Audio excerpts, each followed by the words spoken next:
खोथाया जोबोद दुखुनांथाव लोगोफोर मानो होनना बुङोब्ला इलेक्सन बा बिसायख'थि जोबनाय लोगो लोगोनो नै दा पर्बत जरायाव हानि बा एफेक्सन खालामनायनि नटिस फैदों आरोना बेखौ लाना रायजो राजाया माने खुद्रिखांदों आरो नायदो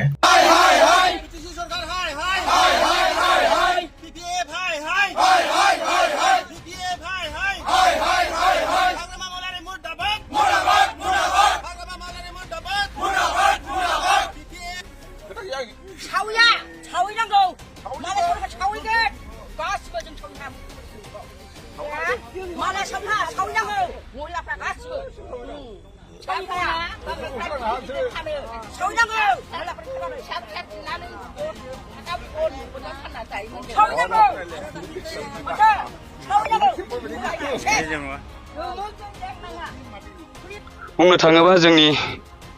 लकेल बिटिसि मनमोन बायद'आ 5 बोसोर सिगां MCLA आव थानानै सरकार सलायनो हायाखैबाबो बिथाङा दिनैहाय बै थांनाय बोसोरनि जेनाखि बासबारि रुपसि आदानि कम्पानिनो हा फाननाय प्रमटखौ सोंखारिनानै बिथाङा बेखौनो बन्द खालामदोंब्ला दाथ' बिथाङा सरकाराव दङ दा BPF सरकारा दिनैहाय BTC सरकारा दिनै गिदिंनानै फैफिनबाय दा बिथाङा जोंनि हाखौ होबथानांगौ होननानै जों बिथांखौहाय खावलायनाय थाबाय मानो होनना बुङोबा दिनै गावनि सरकाराव फैनानै उल्थायै फिर खनसे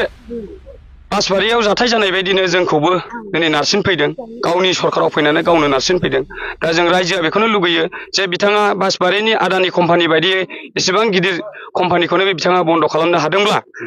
गावनि सरकार गैयै समावनो बे सरकार गैयै समावनो गाव बन्द खालामनो हादोंबा दिनैहाय जों सानो जे गावनि सरकाराव फैनानै जोंनिनो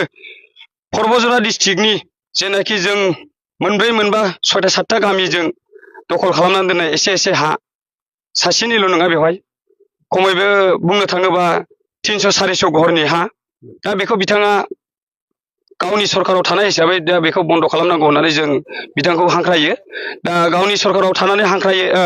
बन्द खालामनांगौ होननानै जों बेखौनो लुगैयो दा बिथाङा जे जोंनि ट्राइबेलनि हाखौनो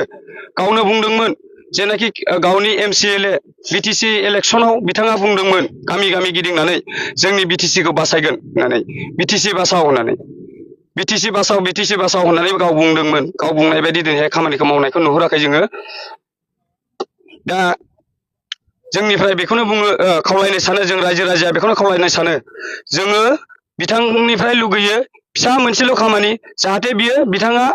मनमोन बायद'आव बिथाङा जाहाथे बे खामानिखौ बन्द खालामनांगौ आरो बन्द खालामथारनांगौ नांगौ जायोबा आरो खुद्रिसारनांगौ जों खुद्रिसारबावगोन थेवबो बिथाङा बे खामानिखौ बन्द खालामनांगौ जों बागानखौ खालामहोआ आरो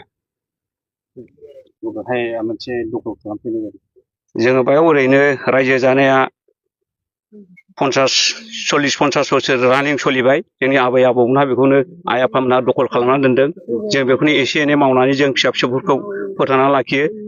बे फरायसा फैनाया जाबाय दाखालि मा मास मोनलाय बे थारिखखौ जायखिजाया जों गोसोआव गैला नार्सारि खालामफैनो एवदोंमोन एवनायाव जों रायजोफ्रा ओंखारनानै बिसोरखौ होबथानानै बे बुंबाय आरो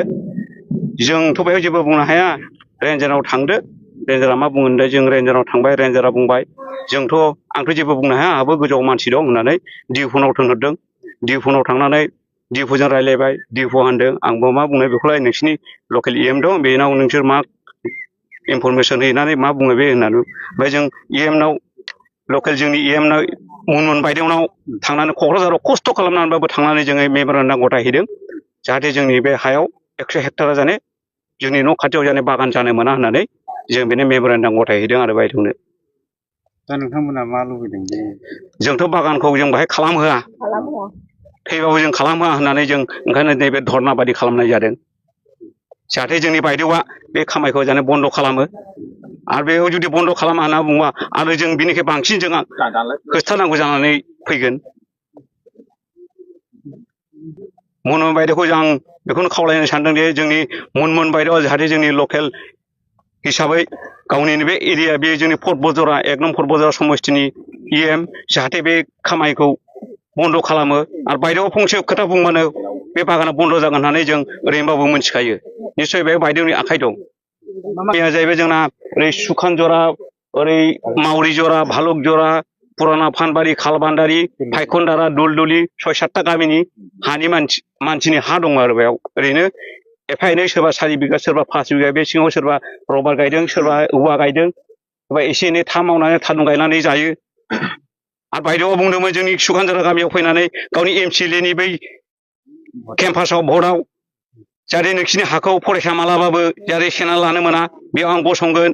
बेयाव खुनुदिनबो आं बागान खालामहोआ नोंसोर फिसा फिसौफ्रा नोंसोर बोरै थैजासे बेयाव संसार खालामनानै जादों आं बेखौ होबथागोन होननानै बायदेवा गावनो खुद गावनि खोथाजों बुंदों दिनै सानाव गसंखादों बायद'आ नोंथांमोननि खोथा होनाय बायदि गैया जों खोथा होननाय बायदि जों बायदेवा जों गावनि खोथा बुंनाय बायदि जों जेबोखौनो नुहुराखै उल्थासो गाव जोंखौ उल्थासो नारसिनगासिनो दङ बे खोथाखौ बिसायख'थिनि सिगां बुंदोंमोन ना बिसायख'थि जोबनानै बिसायख'थि सिगां माने गाव इलेक्सननि सिगां बुंदों आरो बे केम्पास समाव भट बिफैनाय समाव बे खोथाखौ गाव बुंदों दा नोंथांमोना खोथाजों सावरायफिनदों ना सावरायफिनाखै जोङो बायदेव जों बेखौ सावरायफिननायखौ अलरेडि जों मेम'रेन्डाम हैनाय दोनदों ओमफ्राय मेम'रेन्डाम होनानै बेखौ जों खस्थ' खालामनांगौबाबो जों बेजों बायदेव जों खुद फेस टु फेस मुभ खालामनानै जों रायज्लायदों आरो जों गावबुरा सानैजों थांदोंमोन मा बुंदों बायदेवा बुंदों नोंसोर रबार्ट खालामोबा बेयाव बागान खालामोबा मा उसुबिदा जागोन उसुबिदायाथ' बायदेव जों बाहाय एसे एनै रबार्ट गायबाय बेयाव सासेनिल' हा नङा जों ओरैनो बे दखल 100 बिगा 150 बिगा रावहाबो गैया जों ओरैनो 6 बिगा 7 बिगा हाइस्ट 10 बिगा जों बेखौ मावनानै जादों सोरबा सोरबा एसे एनै रबार्ट गायनानै जादों बे खोथाखौ बुंदों जों बायदेवनि सिगाङाव बे हारिया गासिबो ट्राइबेल एरिया जों बाय गासिबो जों ट्राइबेलनि एरियाखा ट्राइबेल मानसिखा जों बाहाय डिपार्टमेन्टनिफ्राय माबाफोर नटिस मोनदोंमोन नामा डिपार्टमेन्टनिफ्राय जेबो नटिस हरनाय जायाखै डाइरेक्ट सिदा मावफैदों आं खोनानो मोनदों माबा टिचिं लागायगोन बा माबा खुन्थिया गायगोन होननानै बेखौथ' खुन्थिया गायगोन होननानै दाखालि फैदोंमोन दाखालि फैनानै जास्ट ओरैनो बिसोरो मानसिखौल' थोनहरदोंमोन हाखर जावनो पेन्टिंखौ लाबोआखै आरो बेयावनो जों ओंखारनानै बिसोरखौ जों बारा होनाय जादों ओमफ्राय थांफिनबाय बिसोरो फरेस्ट डिपार्टमेन्टनि मानसिया फैनानैबो बिसोर फैयाखिसै बेनिफ्रायनो बिसोर गथायनानै थांबाय नै दिनै जों बे खामानिखौ जों दिनै धरना होनांगौ जानाया प्रसेसजों खालामनांगौ जानाया नैबे दिनैनि बायध'थायाव जों खालामनांगौ जाबाय भिलेज बाउन्डारि जों बोरै हगारनो बे जोंनि न' खाथियाव बागान जायोबा बे सरखारनाव ओरै रेकर्ड थाहैखागोन बेसेबा न'खौबो बुखुफिनहोनाय मोनसे जों न'खौ बुखुनाया ओरैबायदि बे क्लाबफ्रा बेयाव न' लुदोंमोन बे न'खौ हयथ' गावसिनि ससाइटि बायदिनो हा नालाय गावस्रा माल माथा दं ओरैनो हाबाफ्राव लांनाय दो दख्ला मेरला जिनिस दं बेयाव न' लुदोंमोन आरो क्लाबनि माल माथा दोनदों होननानै बेखौ फरेस्टफ्रानो फैनानै गावसिनि आखाइजों बुखुवाखै गावसोर होनदों जोंनि आखाइजों बुखुवा जों लांगोन नोंसोरनि बुखुनानै बेयाव दोन होननानै फरेस्टफ्रा